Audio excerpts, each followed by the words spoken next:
In today's episode of Y'all Are Jumping on My Last Nerve, I am going to be reacting and responding to this post that was sent to me. I'm going to be reacting to the original post as well as a TikTok covering the original poster's decision.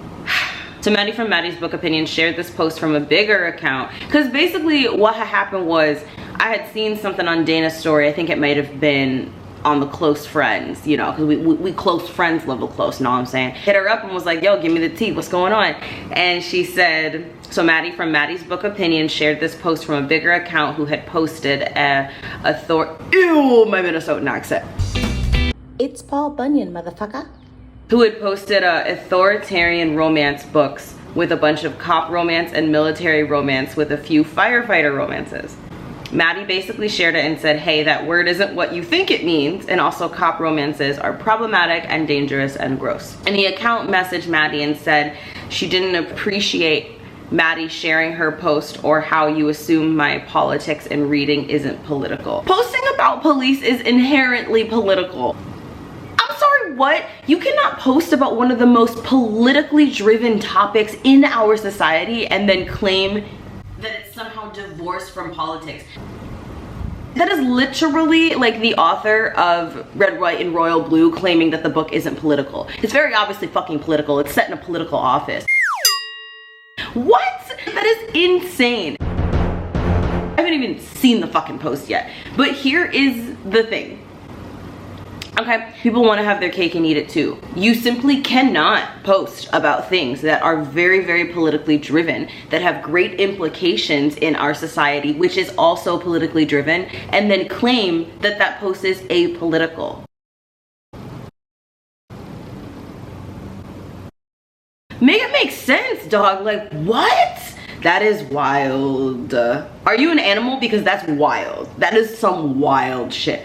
I'm already shook. The self-awareness is on level 0. What? Reading isn't political. Reading isn't political. That's insane. Where has this person been? Reading is one of the most political acts in the world. There's this great cognitive dissonance in our society where people want desperately, hey, myself included, just want to fucking be and just want to fucking vibe, just want to exist and thrive. And that would be lovely if we could all exist in our own little vacuums, but the fact of the matter is that we don't. Reading is a political activity, whether you want it to be or not. Books are not accessible to everybody. The things that we read are politically driven. They inform our political opinions. The idea that reading is not a political activity is absolutely not founded in any kind of fact. It is completely fiction. The way that books are censored, weaponized, and controlled throughout the world, that alone makes reading a political act, especially if you are a marginalized person. Reading is inherently political. There is something inherently political about me as a Black, queer, trans person, as a Mexican person, as an immigrant descended person, picking up literature to educate and thrive within my own body. That is a political act. It doesn't mean that me holding a book is an active statement. It doesn't mean me holding or reading a book is a way for me to show the world what my political leanings and opinions are. That's not what we're saying by reading is political. What we are saying is that books themselves are knowledge, whether they are there for purposes of enjoyment or for education. And that is a tool that has been weaponized, therefore it is political. I don't know why I'm surprised by this kind of ignorance, but it's just surprising. Anyway. And then posted the private messages to her public story to her 40,000 followers to see, in which she called Maddie a cyber bully. Posting it publicly without letting that person make amends. So where I draw issue is when members of the dominant caste, particularly women in the dominant caste of the United States, believe that they are entitled to comfort, particularly when they are called out for upholding and glorifying systemic oppressive systems. Why are they owed comfort in addition to any education that a marginalized or specifically speaking, in this case, a racialized creator would deign to give? But first, let's dig a little more deeply into what the original post actually said. Look, y'all, if you are new here, you probably do not realize that I do not communicate in a linear fashion because of the fact that I am diagnosed with the dissociative identity disorder, even though that diagnosis is still being called into question. So if things just switch up in the middle of the video, you just gotta roll with it, because that's what's going on in this brain. And if you want to see a video talking about that, it's linked down below. So this is the original post. Men in uniform romances. It's the outfits for me. Those outfits are ugly as fuck, first of all, but okay, go off. If only the gays had designed uniforms, but thank God we had nothing to do with that shit. I bet this person also loves Hugo Boss.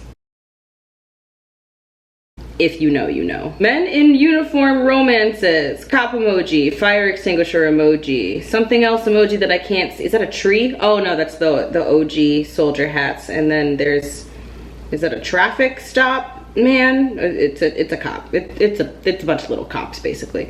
I love getting DMs requesting trope roundups, especially roundups I've never done before, like this men in uniform one. Love me a firefighter, military, police, and or pilot romance. Oh, it's a pilot. Okay, so this was such a fun list to come up with. Cute. Tell me your favorite books that fit the bill in these same lists. Editor's note, this is trope roundup based on heroes with professions where they wear a uniform. That's it. This isn't a political commentary of any sort, so let's keep it that way, please. This is a whole new level of privilege. So Maddie responded with, but it is political commentary. Everything we read is political. Reposting it and reducing the issue down to a word after DMing me and victimizing yourself is weird. Sorry, I'm not being nice anymore. First of all, Colleen Hoover is on this list, so you already lost me. Set on You is a book that I was interested in reading. I would love to hear from y'all who have read this book. Is that interesting? Was it good? Was it worth reading? Of a serious topic, and I repeat, I do not want you to send hate over to her. I'm just talking in general about how harmful posts like these are. And I agree with that. It's not about the original poster. It's not about tearing down the original poster or even critiquing the original poster. What it's about is using this as an opportunity to create dialogue. Who is dialogue? To create dialogue and discourse within the community about something that affects people that are in the community and outside of it. Again, this is also why we are in the book community, is to have conversations, because reading is also a social activity, especially if you are putting your reading activities online on the internet publicly for other people to engage with and react to. Firstly, the promotion of propaganda and military romances is inherently fucked. I'm sorry. Propaganda is a means to sway public opinion towards cops and is a means to ignore real issues with law enforcement. Romance is a very insidious vehicle for this, and the promotion of works that are pro-cop is messy and gross. Additionally, everything we do is political, and reading by extension is political. We cannot divorce real-life issues of systemic oppression and police brutality with the messages sent with media. What are we saying when we make cops heroes? What message are we sending by making them desirable? But secondly, the grouping of cops and military romances with firefighters and doctors is also fucked up. Thank you! Because I was like, why are we bringing pilots into this? Because they don't perpetuate harm in the same way. Thirdly, saying you love authoritarian men is weird, because authoritarian doesn't mean what you think it means. Authoritarian control is dictatorship. It's the enforcement of control at the expense of autonomy and freedom. But I mean, if you love cop romances, then you also love authoritarian shit, and go off. I am begging for people with 40+ followers to think critically before they post. This was a very poorly thought out pro-cop post that positions itself as pro-authoritarianism. That's really not okay. Like I said, reading is always and will always be political, and this person showed me their politics. I wanted to come on here really quickly because I just had a rather unsettling conversation, a kind of off-putting interaction that I wanted to bring to attention here. In no way, shape, or form trying to bash the other creator. I kind of just want to bring the situation to light so you can learn from my mistakes, but we can also collectively do better and treat each other nicer on this platform. So I'm going to go ahead and post a series of screenshots and then, yeah, take a read. But happy Wednesday. I hope you're enjoying whatever you're reading right now. And let's just remember to like read romance books and read love stories and just like be happy. So totally owning the fact that I didn't use correct language to describe this type of roundup. However, I would like to just clarify, in case it wasn't already clear, that the purpose of this roundup was just to highlight romance heroes who wear uniforms. There's nothing political about it. It's not insinuating anything else. If that is offensive to you, if you feel as though it is insinuating something else, for that I'm seriously sorry. That was never my intention. But the point of the story here and why I wanted to jump on here and address this is, if you have an issue with somebody about something they post online, I'm all for going into their DMs and having an honest conversation and a frank conversation. Where I draw an issue is posting it publicly without letting that person make amends, rectify their mistake, correct their mistake, explain themselves. Like, immediately when I got that message, I was like, oh, I effed up. Let me change it. So to then put me on blast, presume things about my political views, call me out in a holier than thou way because I'm a page with 40,000 plus followers. That is where I have an issue. And I just kind of wanted to level the playing field here, address the fact that I definitely screwed up. I think I fixed it. I hope that you will read these books and love them for what they are and nothing more. And if you don't want to read them, that's totally cool too. Everyone's entitled to read what they want. That's the cool part about reading. You know, there's so much out there, decide what you want. But I'm just not here for cyberbullying, and I won't stand for it. So that's kind of the end of the story here. Happy reading. If this person comes after you, please, I don't even want to hear about it. Let's just move on. Oh shit. Okay. I'm really interested in listening to Maddie's TikTok because the one from the original poster was different than I assumed that it would be. So I'm glad that I got to hear that. I'm just not here for cyberbullying. And hi, it's me, the cyberbully. So please watch the video to get full context. I'm not really going to go into all the context, but I am going to go into her response to me. So essentially, I woke up this morning to this post. Men in uniform romances, it's the authoritarian hero for me. Which, calling a spade, saying you love authoritarian men is not the move. Not the move. And also the second not the move is that is essentially propaganda and military propaganda. And in my response, I'm just going to share it and just pause to read. But I go over why this is an issue. This is what I said. I don't think I was mean. I want to make that very clear. I don't think this is bullying. I also didn't tag her. And I gave book recs. I also went into her DMs and told her that's not what authoritarian means. And I got this. Again, pause to read. Pause to read. And I promise this is the last of it. And then I blocked her after this because I don't think she wanted to have a good faith conversation. So she didn't want to have a good faith conversation. She didn't actually understand what the problem was with the cop portion of this. And then she did those stories positioning cop romances and these romances as apolitical. And I just want to address the fact that none of what happened was apolitical. Posting cop and military romance recs is in itself a political statement, whether you like it or not. Because what you're saying is that these men are somehow desirable. What you're saying is that they've got some quality about them that makes them desirable. And what it is, it's repackaging cops as being these actual loving people, right? It's repackaging the job as this desirable job.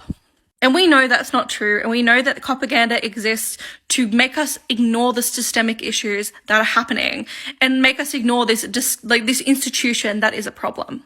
So, like I said, we've established that that statement was political. I respond speaking to the politics of that post. That is not bullying to point that out. I am not advocating for banning. I'm not advocating for cancellation. I don't think that exists. I'm not advocating for anything except for cop romances are a problem. You've got to be careful about how you speak. And to claim that romance is this light, fluffy vehicle and divorcing it from the politics that surround it is just a luxury. That's not something you can actually do. Reading is inherently political. Reading is political because it shapes the way that you view the world, like any art does. It's also political because people make this art. To try to divorce it from its politics and act like that I'm just blowing this out of proportion is a problem. And last thing, I know it's political because you refer to these men as heroes. That's a political statement. Woo! Woo! This is a lot. Wow. Okay, interesting. But I first would like to react to what I have just read. There's a few things here going on. So the first thing is that there is a common misconception. What is misconsumption? There is a common misconception in the book community, but in online communities in general, that conflict and abuse are the same. Conflict is not abuse. Let's say in my caption, I call this not a ZZ plant, but a monstera. People DMing me and saying, hey, just so you know, this is what the plant actually is, that's not bullying. That is not bullying. That is not what bullying is. I am going to read the definition of bullying. Seek to harm, intimidate, or coerce someone who is perceived as vulnerable. To treat someone in a cruel, insulting, threatening, or aggressive fashion. I do not think that there is anything cruel, insulting, threatening, or aggressive about telling somebody that this is not a monstera. Hey, that this word isn't what you think it means, and posting about that. There is this idea that conflict between two people automatically equates to abuse, to bullying, to harassment, etc. When at the end of the day, it's often just communication. It's just somebody saying something that is uncomfortable for you, that you don't like. Discomfort and bullying are not at all the same thing. And we have to, as a society, be able to acknowledge that and sit with those feelings in order for us to go literally anywhere, especially online. At the end of the day, we can all log out of our computers and never see or interact with each other again if we wanted to. And so the way that we have accountability online is by talking about these interactions that we are having. So this is why you need to be careful about what you are posting. And if you inevitably make mistakes, I make mistakes online every single fucking day. It's about how you respond. Crying, bullying because somebody is educating you about a mistake that you made is not the way to respond in these instances. That continues to center yourself, and it keeps you from growing. It keeps all of us from moving forward as a society. Personally, to me, that did not give bullying. Now let's talk about the idea that cop romances aren't political. I don't even know how to begin to address that. Like at all. That's wild to me. That's wild to me, especially somebody who was in the military for 5 years. I was in the military for 5 years. The military is a political fucking place. It's a political place. The other thing that I find very odd about this situation is how not once during this discourse that this person is having, you know, as she is, you know, excited about romances with men in uniform, is that there at no point was any kind of sort of acknowledgement of reasons why these kinds of narratives make people uncomfortable. There was no conversation about the history of policing, the terror that police have inflicted onto indigenous peoples, onto black peoples, onto immigrant peoples, onto disabled peoples, onto queer people, onto trans peoples. That there was no absolute conversation about that at all. You cannot say that that those narratives aren't political. The entire world marched for George Floyd.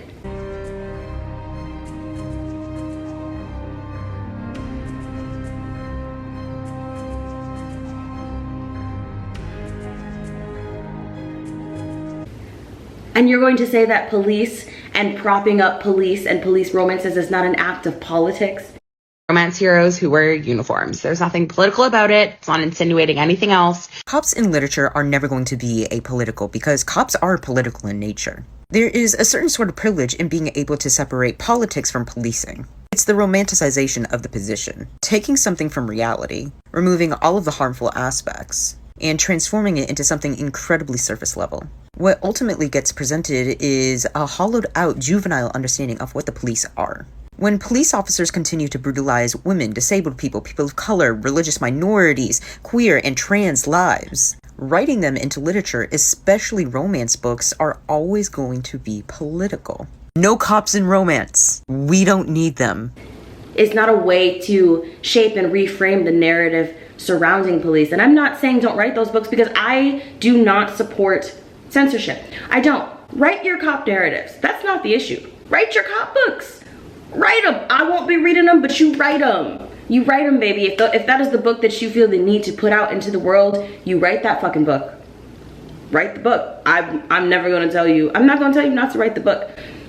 I'm not even going to tell you not to recommend the book, because as she said, if you don't want to read these books, don't read them. And I completely agree with that. My issue specifically is that she put together this list of men in uniform. We're going to focus on the cop part of this, because that's the part that I'm really getting hung up on. The problem is how then she went on to say that these are not political books, but they are. Where have you been for the last 3 years? And more importantly, where have you been for the last 50, 60, 70, 80, 100? You know how the police got their start, right?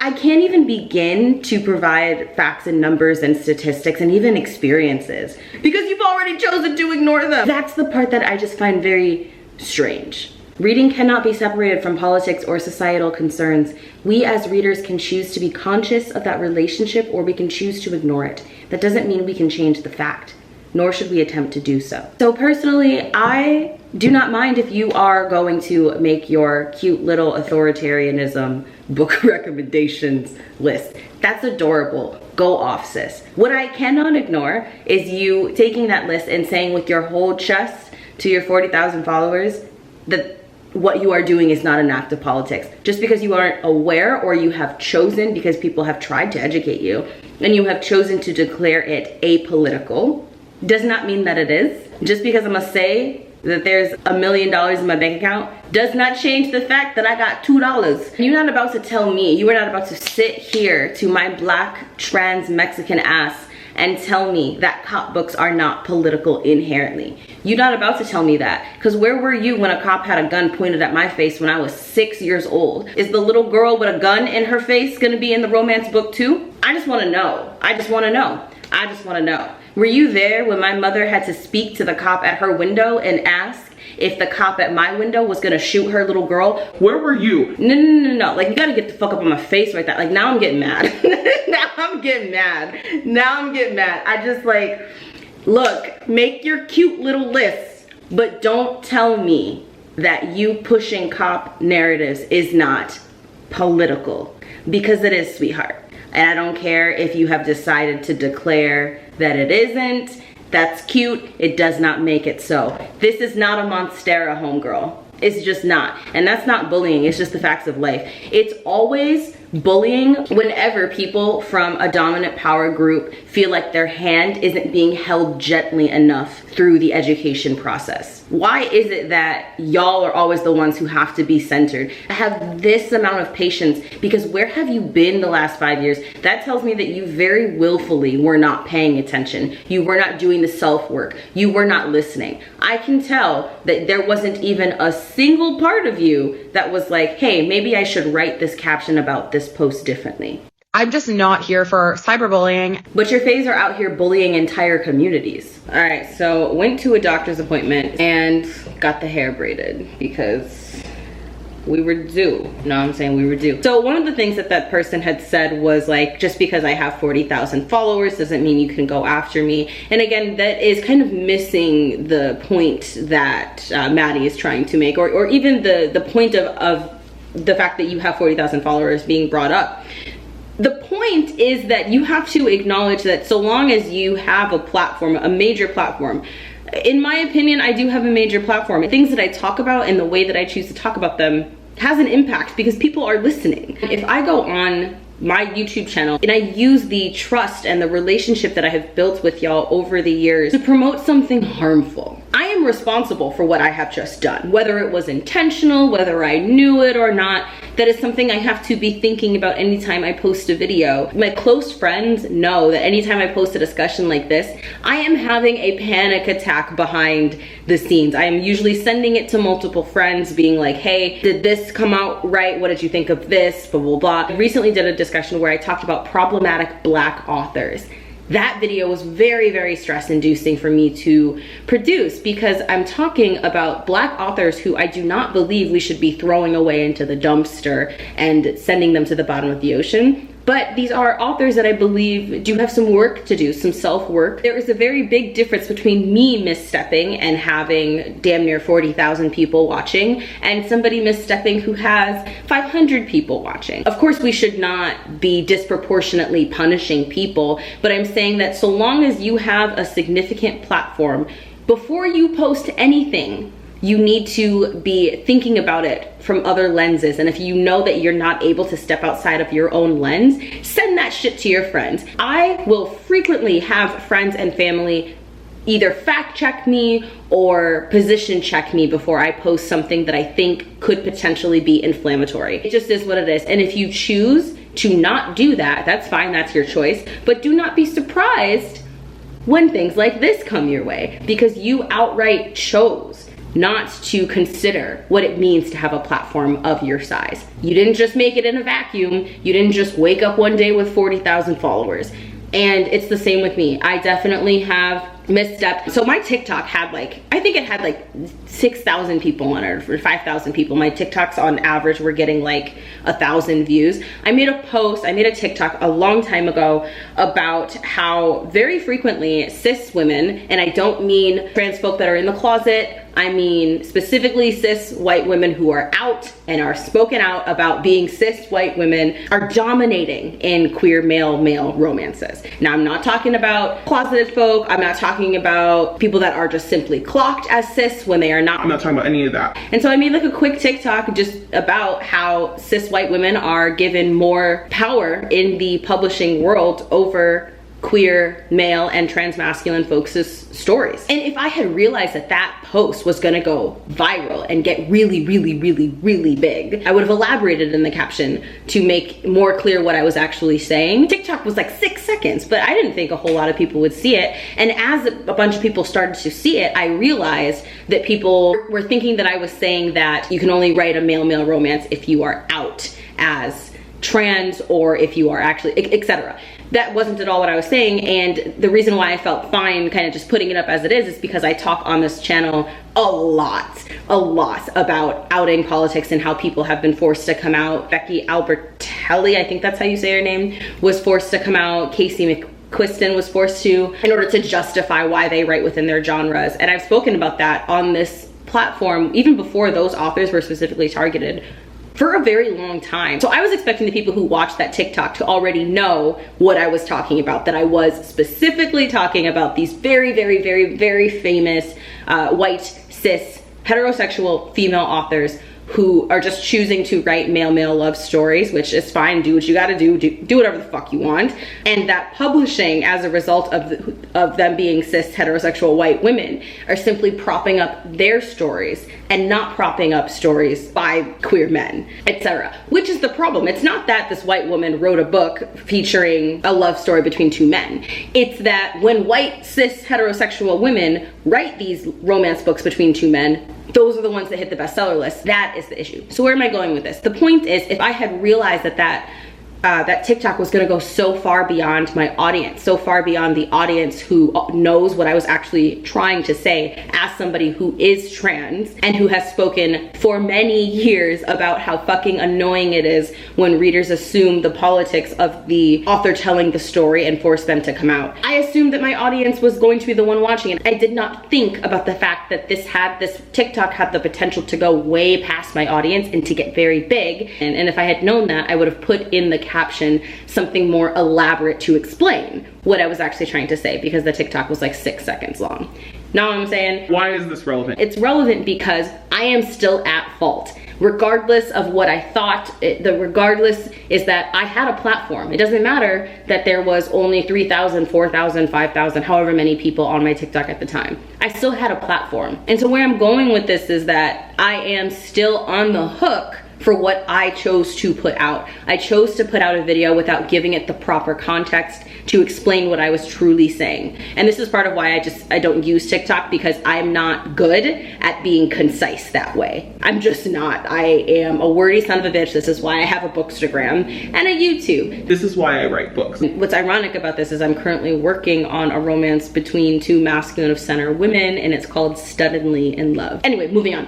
Where I'm going with this is the whole, oh, you know, you can't just come after me because I have 40,000 followers thing. That's kind of the point though. You have a huge platform. Again, having a platform is political whether you want it to be or not. It's just peak white women shit to do political ass things and then call them apolitical, because you have not had the experience of being deemed political just by existing. My existence being black and Mexican and trans is inherently political. My queerness is inherently political. Did I wake up when I was born, when I realized that I liked girls, was I making a political statement? No, but the world damn sure decided that I was making some sort of political statement. So Maddie reaches out to the original poster, and the original poster publicizes the screenshots between herself and Maddie. She is actively calling this an unsettling interaction and making the screenshots public. That was all I said before I blocked her. No context is missing. And again, it's just like really interesting watching how people will call out or even call in people that are messing up in the most polite way. Like, nothing Maddie said to me was really fucking mean or any of that shit. It just was like, yo, this is what's going on. This is what it is. Just letting you know. But what's interesting is that even when these call outs or call ins happen very politely, there's still some level of hurt feelings. So what you're trying to say is, don't correct you at all. It's very interesting to me. Now, because I know a lot of y'all think that I am allergic to opinions that do not coincide with my own, we're going to share some other end of the railroad tracks perspectives, okay? I'm gonna try and do this with a straight face. Thank you for this comment and welcome to my page. I'm so happy you're here. If her rampage was good for anything, let it be this new connection. Not a rampage.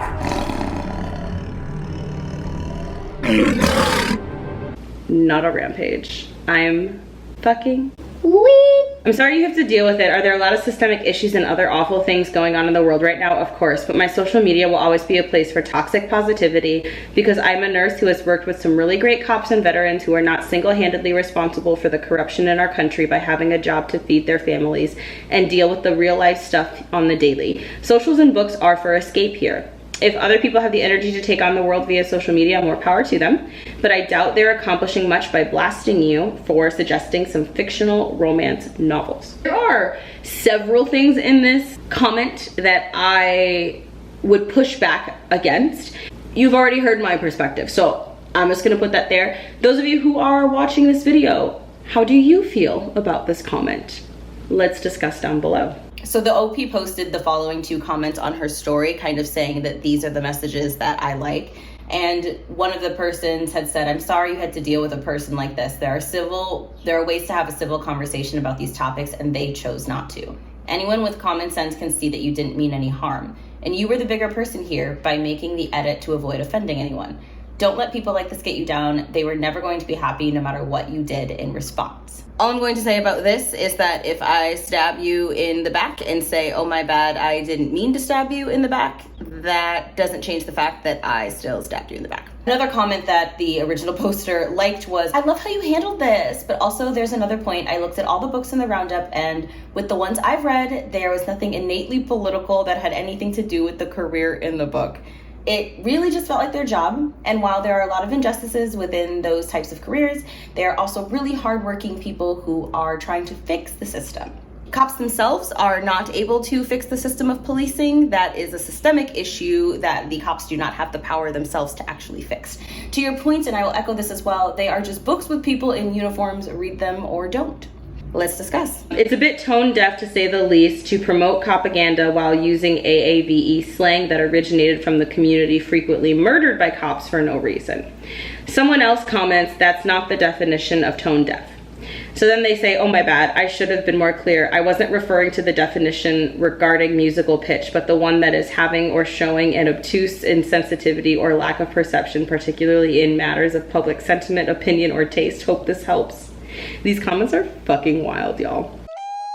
This was really, really fun. Last thing that I'm going to talk about is that those of you who have social media platforms or who do work online in terms of social wellness and resistance, don't let these comments make you think that your work isn't important, because some of the most powerful advocacy that has happened in the world has taken place online, especially too because social media is a great way for people that live with various disabilities to resist actively. A lot of the people that are doing really phenomenal social justice work using social media as their medium are disabled, and that is a part of why they are using their platforms, because it's disability friendly for them, it's accessible for them. There is a very toxic idea that is very, very prevalent, especially from people who come from positions of privilege and power, that the work that people are doing online is